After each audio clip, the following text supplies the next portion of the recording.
I'm 18, and I live in a lower middle-class townhome complex with my divorced mom and my little brother. My mom was out of state for a week at the time, and my little brother was staying at our dad's house for the week. I don't drive, so there were no cars outside my house. 18 years old with the house to myself for a week, with a mom who was perfectly fine with me smoking weed in the house, and gave me permission to have friends over while she was gone. Every teen's dream growing up, right? Yeah, except it ended a little different than that. The first day, I came home after a 10-hour shift at the gas station I work at half a mile down the road from my house. I walk home, head into my basement, smoke a bowl, and fall asleep with my cat. A few hours later, I wake up with an uneasy feeling. It's 1 a.m. and I hear footsteps upstairs. My cat is on my bed, and my dog is at doggy daycare for a week.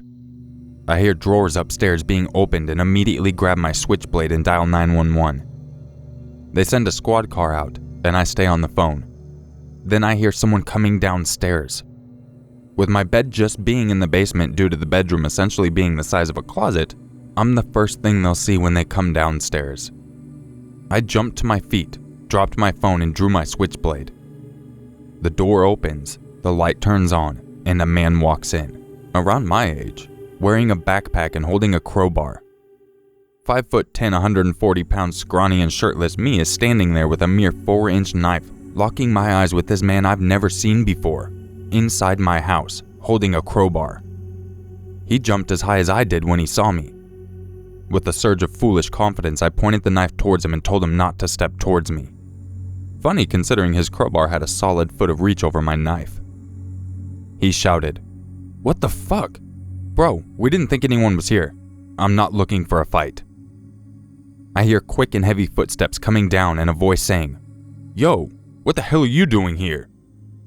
A second man emerges from the doorway, this one holding a pistol, and it's pointed at me once he notices me. His eyes light up, as do mine as I realize who I'm looking at. An old elementary friend that I had drifted out of contact with. I had some friends who started talking to him recently, but I heard that he turned into a recreational Xanax addict, and I didn't want to mess with that, so I never bothered getting back in contact. Turns out that's exactly why they were robbing my seemingly empty house. For Xanax money. "Josh?" he said, in a questioning voice as he lowered the gun. "Fuck, dude. I don't know what to say." At this point, the door slammed open and the police rushed in the house, eventually coming downstairs and arresting the two. It didn't even dawn on me until the cop that stayed downstairs to talk to me jokingly mentioned it, that I had a bong on my desk next to my bed, roughly an ounce of weed in the desk, and the basement had to have smelled pretty strongly. Luckily, the cop ended up being cool, and just said, "I honestly don't care. They just need to legalize it anyways. After what you've been through, you need a joint." And then with a laugh, "But I never said that to you." So yeah, I'm not a storyteller by any means, but I thought you guys would enjoy.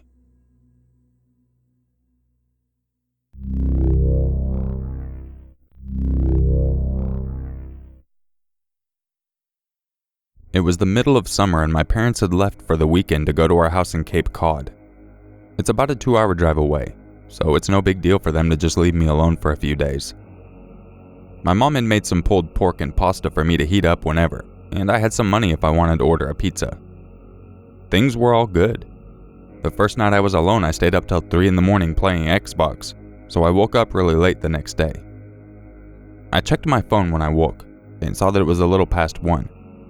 I had made plans to play some street hockey with my friends at 3, so I threw myself out of bed and stumbled into the shower. I take really long showers, so when my parents are gone, I go mental. I was in there for about 45 minutes on my phone scrolling through Reddit and Twitter and whatnot, when I heard my front door open. The bathroom is directly upstairs from the front door, and the thing is pretty loud when it opens and closes. I immediately froze, since obviously I was supposed to be alone. I waited for about 2 minutes, ears trained to hear anything else. Nothing. I figured it was just the wind, or maybe my parents were home early, so I turned off the shower, wrapped my towel around myself, and slowly walked down the stairs to check it out. So the stairs to the kitchen, where the back door is, are pretty tight and walled in. So it's essentially like walking down a tighter version of this, but replace the railing with a wall, so I can't see into the kitchen when I walk down. Even though my house is old as shit, and each step of the stairs makes a super loud creak, I still took my time and tried to be as quiet as possible. I probably took 45 seconds walking down all 12 of the stairs. When I get to the second to last stair, right before I could see around the corner into the kitchen, I take a little break to compose myself. In my mind, I knew I was being stupid. There obviously wasn't anything in the kitchen. There's no way I wouldn't have heard any other noise, and there's no reason for them to be in the kitchen if they're burglars or something. After sort of mentally chastising myself for being such a wuss, I chuckled to myself for being so stupid, and just normally walked the last 2 stairs and turned the corner into the kitchen. Standing about 2 feet away from me in the middle of the kitchen is a man staring straight at me, perfectly still, with a massive smile across his face, just staring at me. The thing I remember most vividly wasn't his face or his smile, but his arms. They weren't just at his side. He held them in the strangest, most abnormal position I've ever seen. They were where one would normally hold their arms, but he had rotated them to the point that they were almost completely reversed, as well as lifted them up and a little behind himself. I don't know why I remember this so much, but it's just the most demonic, abnormal position I've ever seen. Honest to God, I think I almost had a heart attack right there.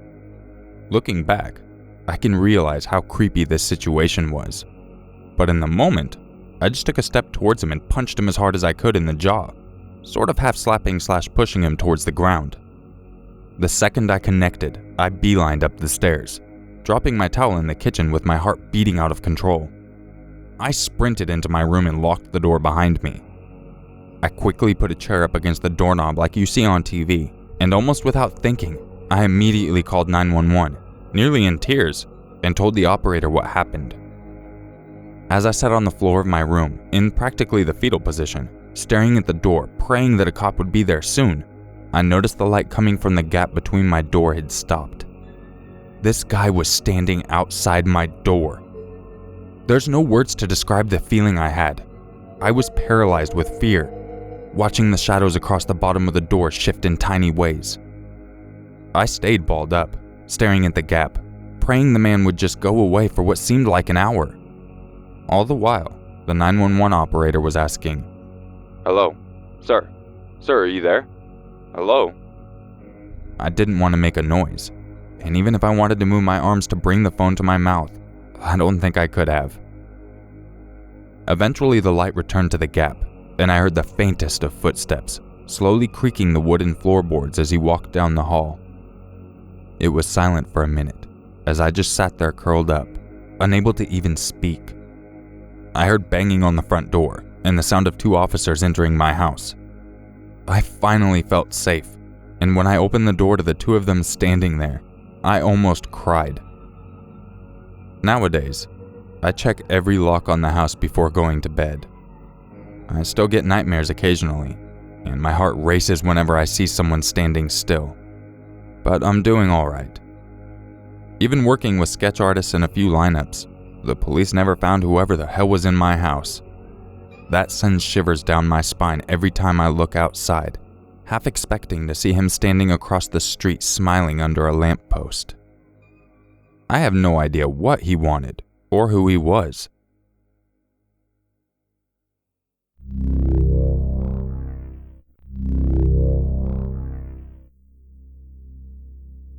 One day my older sister and I were home because of the day off school, while our mom had to go into work. This left us home alone, which wasn't really unusual. Here's some context as to the layout of our house at the time.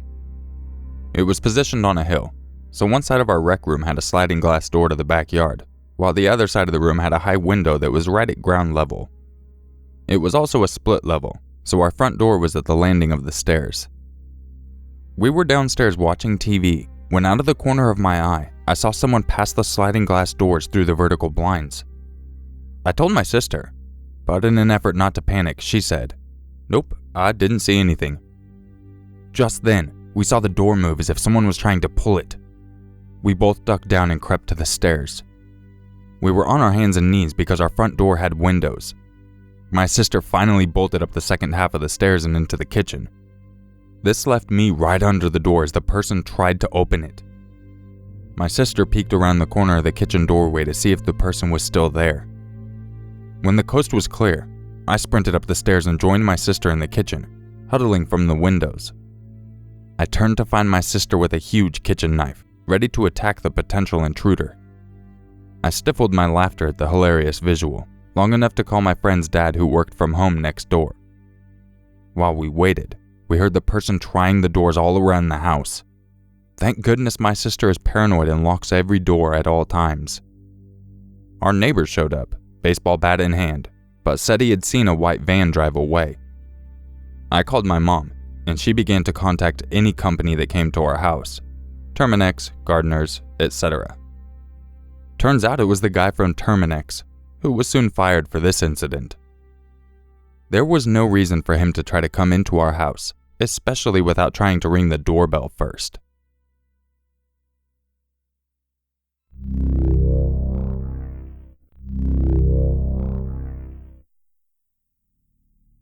Years ago when I was in 2nd grade, I'm 22 now, my parents one morning finally felt confident in allowing me to stay home from school by myself and stay home without a babysitter until they came home.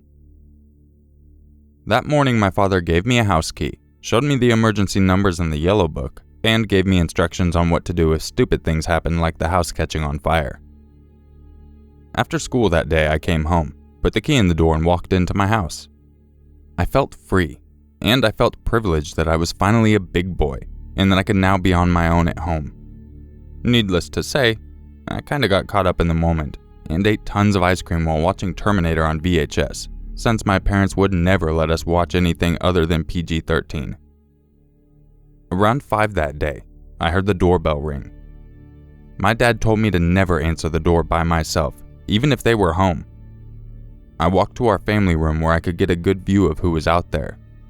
Maybe my dad was just getting a package or something. He did always enjoy ordering things online. I saw a middle-aged man standing in a dark blue jacket that I've never seen before. He rang the doorbell again, and I expected him to leave after no one answered. After a 3rd ring, I saw him walk down the steps and I assumed he was leaving. I went back to watching Terminator when I noticed something outside my kitchen window. The man was in our backyard for some odd reason. I felt scared for my life since some stranger was on my property. I ran under the kitchen table and grabbed the cordless phone from the counter and proceeded to call my dad's work number. My dad answered, and I exclaimed how a strange man was in the backyard and was now proceeding to try and open the sliding door. My dad told me to stay where I was and to call the neighbors. He would call 911. I told my dad I loved him, and he said he would call me immediately after he called 911. Before I could call my neighbor, the man was able to somehow open our family room window. I feared for my life and ran to the bathroom and locked the door and called our neighbors. After 30 seconds, I hear my neighbor running through our house, shouting my name to see if I was okay. She said that she saw no one in the house, and we stayed in the bathroom until the police arrived. The police conducted their investigation and told us that they found some fingerprints that matched a recently released convict who was previously in jail for breaking into homes. After that day, my parents did not leave me alone without a babysitter, until I went to high school. Every week I wonder what happened. Did he run when he saw that someone was in my house? Or did my neighbor scare him away when he heard her yelling?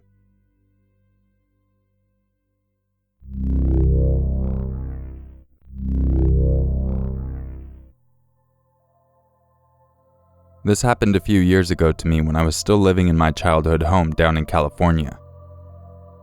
I had just inherited my family home, so my cousin decided to move in with my husband and I while she was attending a college nearby. My cousin and I were both working at a Lego store at the time, but I only worked mornings and my husband and cousin worked nights, so there were many nights that I was alone. A couple of weeks before this happened, I had been taking stuff out of my car when I realized a strange brown van with no back windows parked across the street. As I put the stuff in the trunk, the man in the van started making weird noises at me. I turned to see if I could get a good look at his face, but his black Giants baseball cap was pulled down really far. Thinking he was just a creepy guy, I flipped him off and went back into the house. About 2 hours later, I went outside to go somewhere, and he was still parked across the street. Not thinking too much of it, I hopped into my car and headed to my friend's house. As I was driving, I looked in my rearview mirror and saw the same brown van following me. I turned on a whole bunch of streets, and he followed me down all of them. I turned onto the road that my father-in-law lived on and parked, thinking if the guy tried anything I could just run over there and be safe. When I pulled up and parked in front of my father-in-law's house, the van slowly drove by. I looked into the van, and the man put his hand in a gun position and pointed it at me, like with the index and middle finger out and thumb pointed up, and said bang, really loud. After that, he hauled ass and drove off. I had always been a little leery staying at home alone. My house had always given me the creeps because of how poorly lit it was. When I was alone at night, I usually just stayed in the kitchen because of how bright it was. I was watching a TV show on my computer when all of a sudden I hear a banging on the front door and the handle jiggling. It startled me for a moment, until I looked at the time and saw that it was around 10 p.m. and knew my cousin was going to be coming home from work about that time. I got up and opened the door, but nobody was on the porch. I shouted my cousin's name out, but there was no response. I called my cousin's cell, and immediately she said, "Oh hey, I'm on my way home from work right now."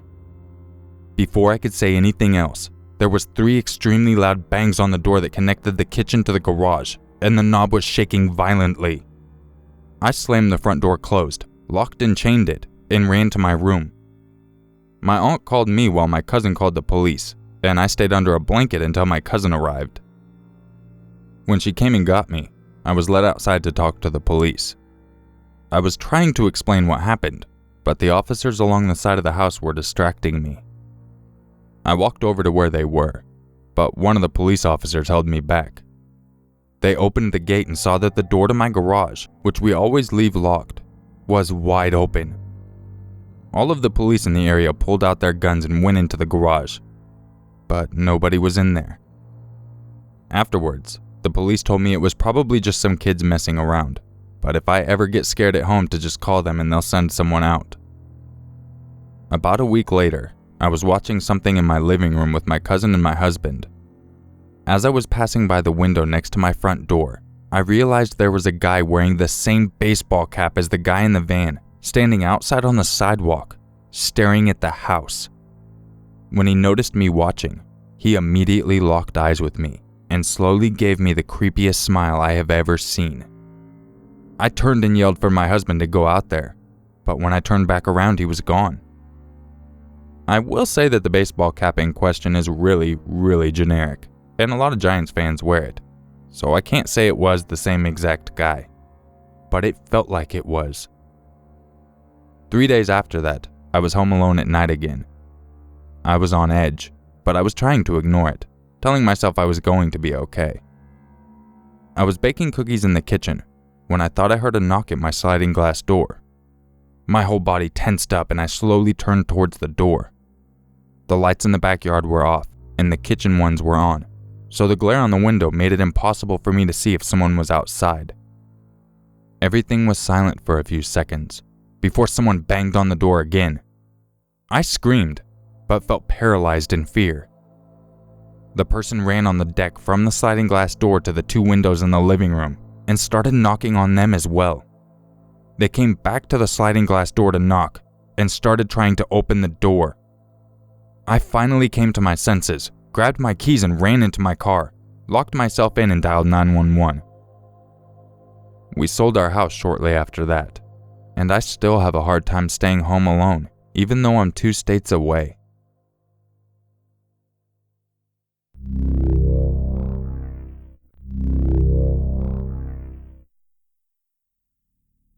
When I was 14, my dad and I lived in a small studio apartment on Hollywood Beach in Florida.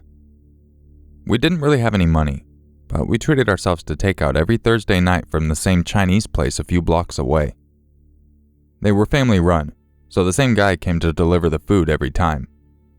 We found out later he was the adult son of the woman who owned the restaurant. It was my job every other Thursday to answer the door and pay for the food, while my dad found something on TV for us to watch while we ate. And never once did this unassuming Asian guy ever give me a reason to feel uncomfortable.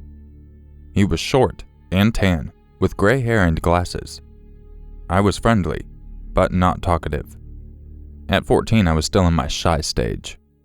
We never had a conversation other than the typical hello and have a nice day. During that time, I was left home a lot.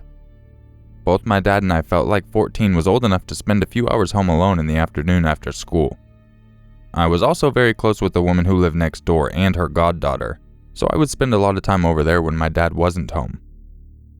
I walked home from school as well, and it was one school day afternoon, an hour or so after I had gotten home, that the phone rang. This was around 2014, so having a house phone was still really common. Ours was set up on the side table in the main room of the studio apartment. I answered it, and for a second I thought there wasn't going to be anyone on the other end, because there was a long pause. Then a sort of stammering that I couldn't understand. "This is Alan." Which was barely understandable because of the heavy Asian accent. I say Asian because I'm not sure if it's okay to assume that they were Chinese just because they ran a Chinese restaurant. By now you obviously know that Alan is the Chinese delivery guy. But at this point, 14-year-old me is still confused. Who the hell is Alan? I say something along the lines of, What? And he clarifies, "Your delivery guy. Chinese delivery." Now I'm even more confused. What does Alan the delivery guy want? He goes on, Did you order food?" We didn't, and I told him so. He's quiet for another second or so, and then asks, "Are you home alone?" My heart dropped into my stomach. I'm pretty sure I know what Alan the delivery guy wants. And yes, I was home alone, but I wasn't going to let him know that. My first instincts were to tell him that my dad was home, but his work van wasn't outside, and I realized Alan had been to our house enough over the last few years to know my dad's van, and if he drove by, he would know he wasn't home. "My uncle's here," I say, and immediately think that it's a horrible attempt at a lie, and Alan's going to know that. "Why?" I challenged him. He's quiet for a moment, then a statement, not a question. "You are home alone." I am stunned, and I have no idea what to say now. As I'm trying to think of something, "Never mind," he says, and hangs up. I'm so weirded out and scared at this point, and even though part of me thinks I actually scared him out of whatever he planned to do, another part of me says go and lock all the doors. So I do, front and back. By the time I get back to the front room from locking the back door, I look out the front window and see a car parked in our driveway. It's Alan, just sitting in his car. The windows are rolled up and lightly tinted, but I can see him behind the steering wheel, just staring at my front door. 30 seconds later, the house phone starts ringing again. I didn't answer it. Alan stays parked in the driveway for about another 5 minutes. I stand looking out the window the whole time, thinking to myself that the second he got out of his car, I was going to grab a knife from the kitchen. The house phone starts to ring one last time. I don't answer it. As soon as it stops ringing the second time, I pick it up and dial 911. I was terrified, but not because of Alan. I was afraid my dad was going to be angry with me for calling the police. It's a completely different story, but he and the law have not always been on the same side, and I was raised in sort of a subliminal aversion to the police, and the idea that anything I couldn't handle myself, my dad could handle for me. Alan drove away while I was on the phone with the 911 operator. I was in the middle of telling her he was calling my house and parked in the driveway, when he just put the car in reverse and sped down the street. The police took a statement from me when they got to my house. They sent me next door to hang out with my neighbor and her goddaughter. We sat on the front porch and I told her the story of what happened, while the officers went down to the restaurant to talk to Alan and contact my dad. In the end, Alan was able to get off with a warning by telling the officers that there was a confusion and he thought we had ordered food, which his mother confirmed. When asked why he wanted to know if I was home alone, He said he was trying to get an adult on the phone. The police told him they will have to have someone else make deliveries to customers in my area from now on, and to make sure Alan keeps his distance. In all honesty, I think it was my dad's phone call to the restaurant later that really made Alan realize he had messed up, and not the warning from the cops. He was fuming when I told him the story, as I imagine most fathers would be.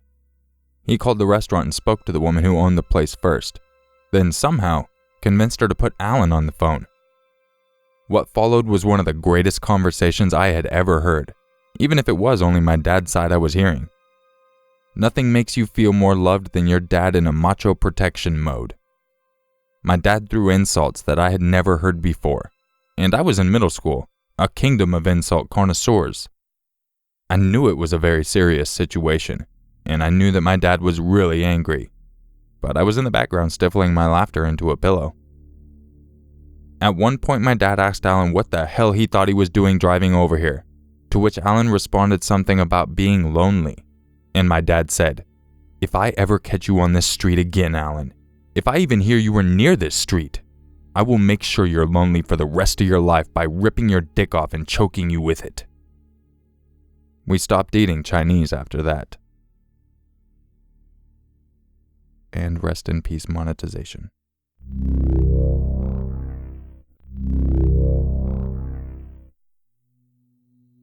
This happened to me years ago at my old house, when I was 23.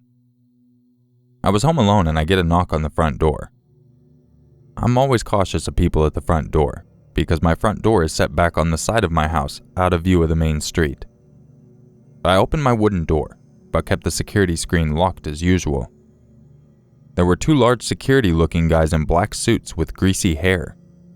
They didn't say anything for a couple of seconds, so I asked, "What's up?" They asked as they peered around me, "Do you live alone?" I said no, but I actually do live alone. I said that I live here with my dad and my brother.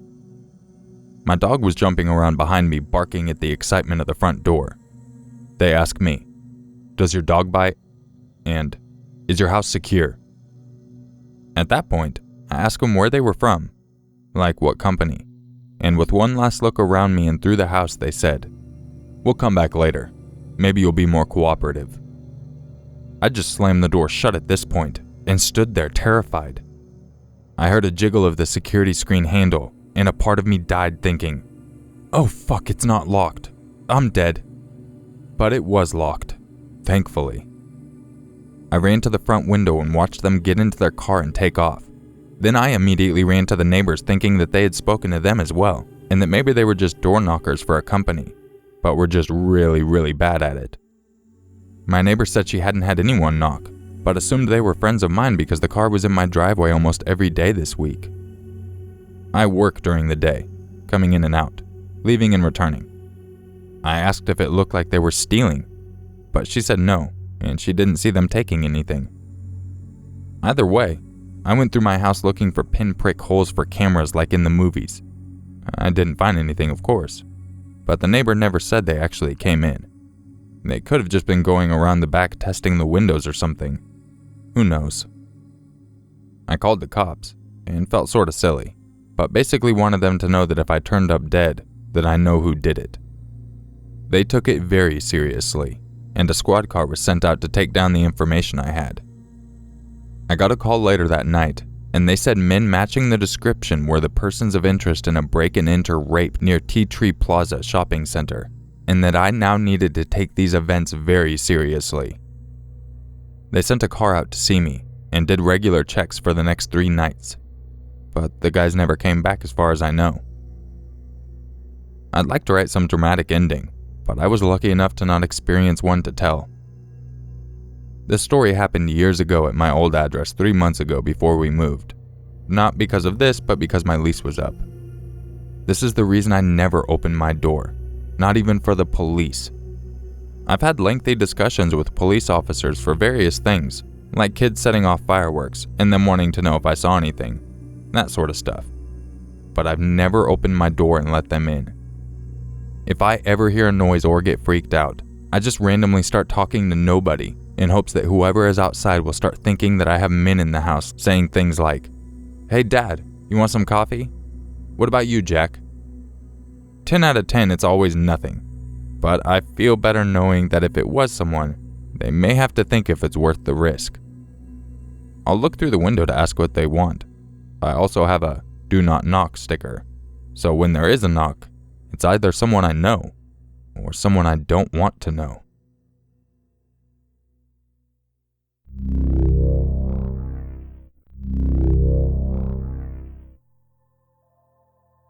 I'm afraid for my mother's safety. We've reported it to the police, and they have patrolled the area a few times, but don't seem to be taking it seriously. My mom and I live alone in the rural Midwest. Closest neighbors are about a mile away. Thursday morning, my mom walked to her car to find small pieces of paper blowing around in the grass around her car, and a bag sitting on top. The notes are very disturbing and sexually graphic. Some of them imply that he is watching her, and that he can see her at that very moment.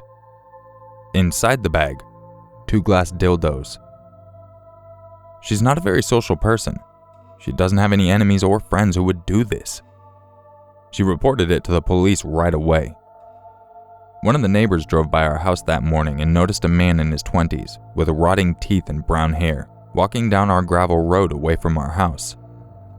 They asked him his business, and he claimed to be waiting for a ride, indicating his car had broken down or something. That night, a man fitting that description knocked on our door, one that we never use. She was alone. She turned all the lights off and called the police. They didn't arrive for 45 minutes. She said he was wearing a large black cowboy hat and carrying 2 large bags. He looked similar to our neighbor's description, but this time he was close enough for her to notice freckles. A little while ago, we noticed he had been in the garage and stole 2 full cans of gas.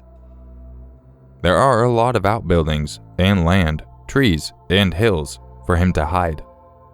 My house has a lot of windows.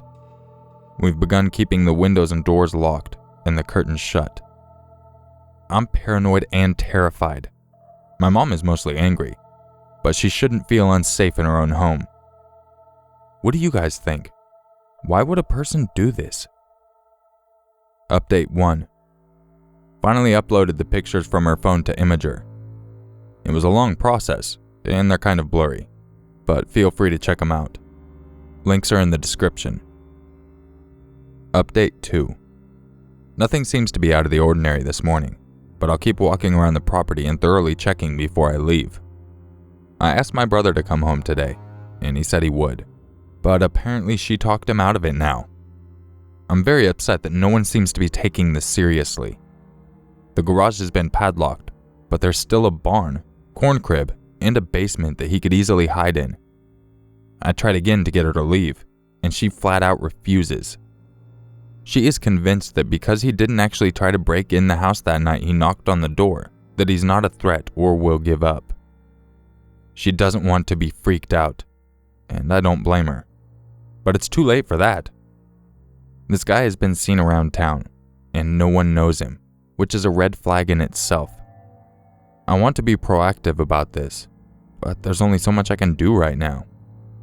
It's been so unsettling to consider all of these possibilities, but I believe it's important in a situation like this.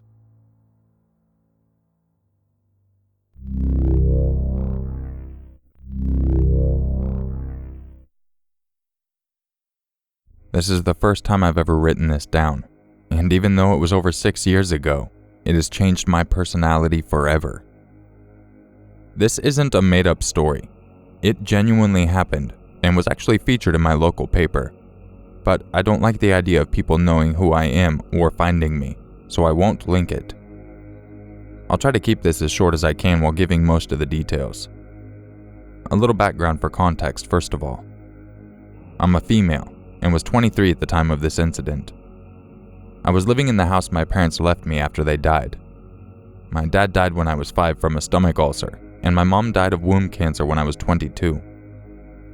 I'm an only child with no grandparents or other family, so as you can imagine it was pretty devastating to lose my mother, and I wasn't ready to sell her home, my childhood home, yet, so I was living there alone at the time. The way the house was situated was pretty perfect for any criminal behavior, I guess, because although it wasn't isolated, neighbors a stone throw away on both sides, it was surrounded by very tall trees at the front and back onto a forest. The first odd thing, that didn't seem odd at the time, was that someone was ringing my doorbell a lot very early in the morning that day. At first I ignored it because I was still grieving and depressed, so I didn't really care about the outside world at that time. The person seemed to leave after 5 or 6 rings, and I fell back to sleep. Cut to the afternoon. The doorbell rings again, and this time I can't ignore it because the man outside can see me through the blurry glass door in my hallway. So, I answer it, and this homeless-looking man with a huge backpack on the ground starts asking me about my home.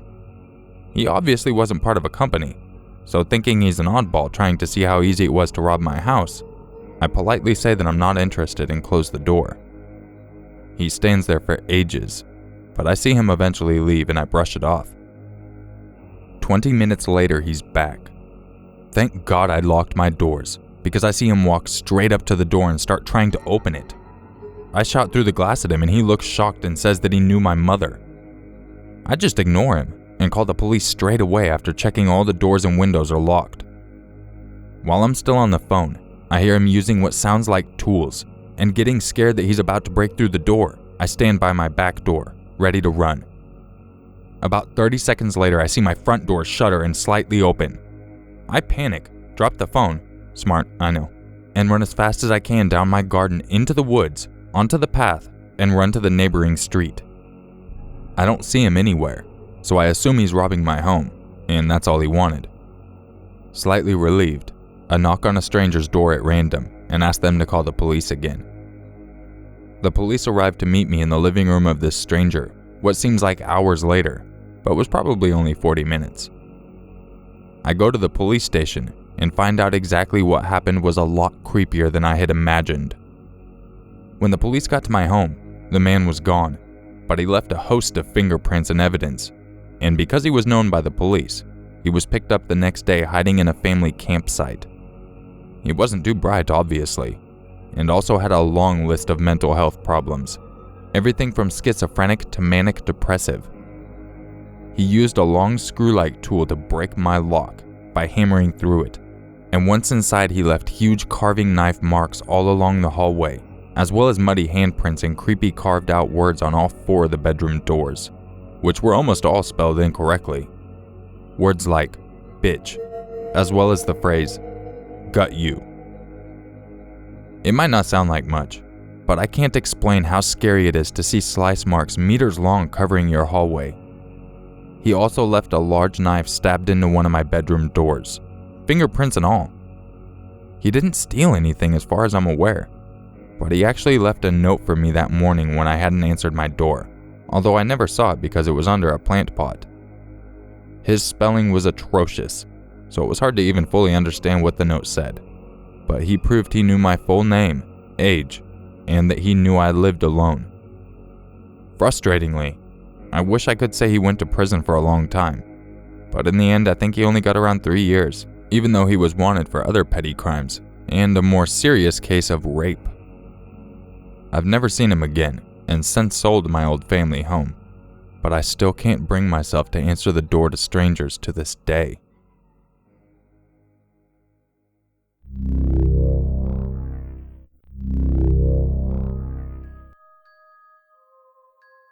If you enjoyed this video, don't forget to leave a like, subscribe, and share it with your friends. If you would like a chance to have your story featured in an upcoming video, make sure you email it to urmaker6260@gmail.com. And if you would like to gain early access to all of my videos, as well as some other cool perks, make sure you go check out my Patreon page. It's a great way for you guys to help support the channel, as well as get some cool perks.